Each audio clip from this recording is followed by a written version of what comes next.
How to mark messages as unread on Instagram. Hello everybody, welcome back to my channel How to Apps. This is me Bipin Bisnath, and today I'll guide you on how you can mark messages as unread on Instagram.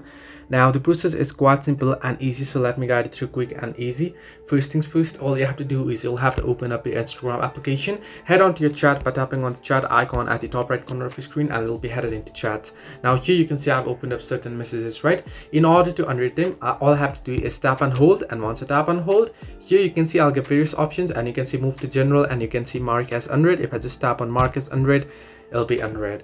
Now how do you get this option? Now if you're not getting this option, now basically all you have to do is you'll have to switch your profile into a professional account. You'll have to switch your account into a professional creator's account. Only then you'll get the option to mark messages as unread. So this way you can mark messages as unread on Instagram. Hope this helped you. Do like and subscribe, and do not forget to leave a comment down below if you have any further issues.